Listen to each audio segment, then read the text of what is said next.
Hello दोस्तों, नमस्कार। कैसे हैं आप सभी?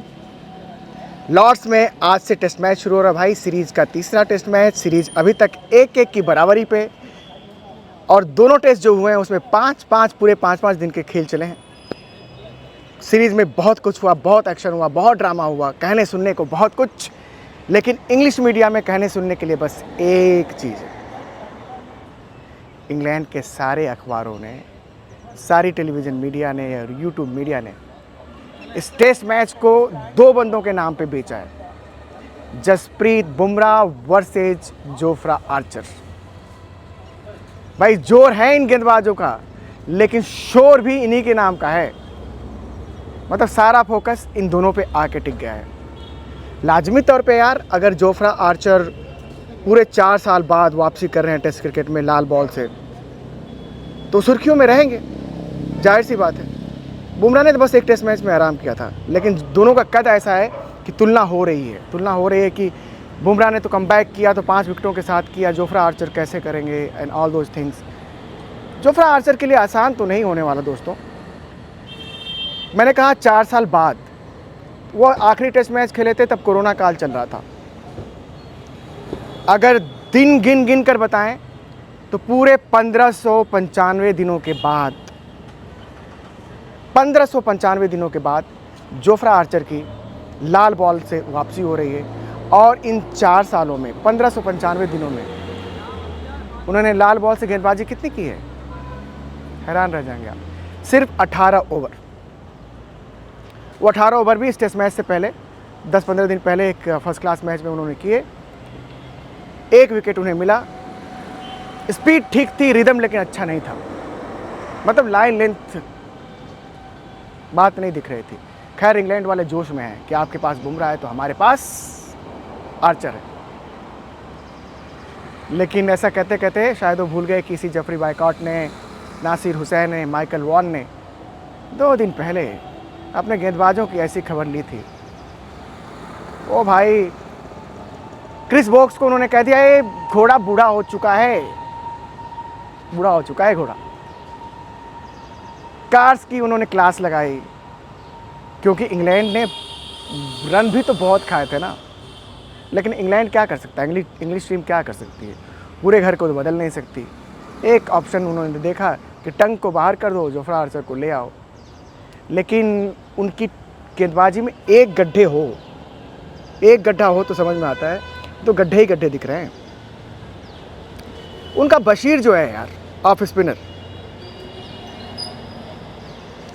मतलब ये बेन स्टोक्स की शायद जिद है कि मैं उसको गेंदबाज बनाकर ही छोड़ूंगा। दम नहीं दिखता यार अभी तक। उनको मांझे जाने की ज़रूरत है, और कहाँ पे? फर्स्ट क्लास क्रिकेट में। खैर एनीवे, तो जैसा कि हमने बताया कि इंग्लैंड की मीडिया पूरी तरह से इस मैच को बुमराह वर्सेस जोफ्रा आर्चर के नाम पे बेच रही है। अच्छा, इंग्लिश मीडिया है कमाल की चीज़, और शायद हमारी मीडिया ने भी वहीं से रंग ढंग सीखे हैं कि जैसे टीम हारती है ना, तो उस पर चीटे माटे की तरह ये चढ़ जाते हैं। चढ़े हैं अपनी टीम पे जम के। एक टेस्ट मैच क्या हारी उनकी टीम, ये चढ़ गए उनके ऊपर। लेकिन चढ़े तो चढ़े अपनी टीम के ऊपर, उनको इंडिया की भी खुशियाँ बर्दाश्त नहीं हो रही हैं। भाई वो BBC में पढ़ रहा था, उनके तमाम अखबारों को ऑनलाइन देख रहा था, और उन्हें इस बात से बड़ी कोफ्त है कि इंडिया बर्मिंघम टेस्ट मैच जीतने के 4-5 दिन बाद तक भी खुशियाँ क्यों मना रहा है।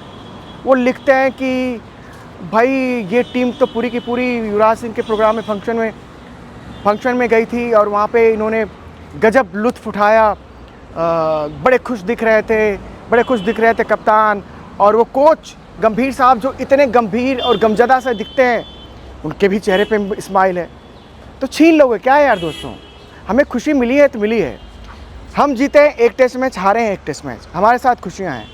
आप जीते हो एक टेस्ट मैच, हारे हो एक टेस्ट मैच, आपके साथ गम है। मनाओ, शोक मनाओ। हमें क्या, हमें तो अच्छा खेलना है, चैलेंज देना है, जीतना है। एक्सपेक्टेशंस हम बहुत हाई करके नहीं रख रहे हैं, तो शायद इसीलिए हमारे साथ खुशी है। लेकिन अपनी टीम और अपने कप्तान को भी कैसे नोचते हैं, इसकी एक वानगी पेश करता हूँ। इंडिया में कोई पत्रकार अगर बोल दे अपने कप्तान को कि यार ये टॉस जीत के ना तो कुत्ता बन जाता है। एक कुत्ता जैसे कार के पीछे भागता है, वैसे ही कुत्ते की तरह भागता है कि टॉस जीतेंगे तो पहले बॉलिंग ही करेंगे। कैसा लगता है आपको? लेकिन इसी बात को जब आप इंग्लिश में बोलते हैं ना कि he runs after like a dog, है ना, तो थोड़ा असभ्य सा नहीं लगता, मगर मायने तो वही है ना, मायने तो वही हैं। बेन स्टोक्स को बोला कि कुत्ते की तरह किसी कार के पीछे जैसे कुत्ते दौड़ते हैं, उसी तरह से टॉस जीतकर बंदा बॉलिंग चुन लेता है हर बार। खैर बेन स्टोक्स ने, जिनकी हालत पतली है क्योंकि 2 साल से उनकी सेंचुरी भी नहीं आई, उन्होंने कहा है इस बार हम टॉस जीतेंगे तो बैटिंग करेंगे। लेकिन मैं टॉस पे जाता हूँ तो कोई प्री डिसाइडेड मेरा मूड नहीं होता कि हमें चेज़ ही करना है, हमें बॉलिंग ही करनी है। हमारा बस एक ही मकसद होता है कि हम आसमान को देखते हैं, आसमान में बादल है तो हम बॉलिंग चुन लेते हैं। पता नहीं कितना सच, अर्ध सत्य या पूरा सच, लेकिन बात तो है कि वो चेज़ के पीछे ही भागते हैं। भागते इसलिए रहे हैं क्योंकि उनकी बैटिंग पे अपने गुमान रहता रहा है कि हम 400 भी चेज़ कर देंगे, 478 भी चेज़ कर देंगे, हमने चेज़ किया है। ठीक बात है, लेकिन इतना प्रेशर आ गया है उन पर कि पिच नहीं,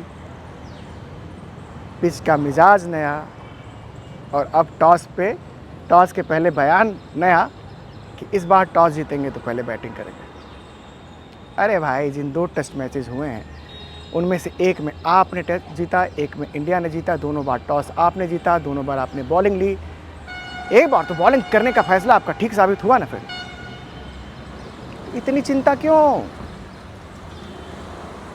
खैर भाई, मर्जी है आपकी। मैं जानता हूँ कि इंग्लिश मीडिया जब किसी के पीछे पड़ती है तो किस कदर पीछे पड़ती है। खैर, जैसा कि मैंने इस वीडियो की शुरुआत में कहा कि इस मैच को पूरी तरह से जोफ्रा वर्सेस बुमराह के रूप में देखा जा रहा है। इंग्लिश मीडिया शायद इसी नाम पे इस मैच को बेच रही है। वो तमाम खबरें भी इन्हीं दोनों के इर्द गिर्द बनेंगी, तमाम फीचर्स लिखे जाएंगे मैच के बाद भी।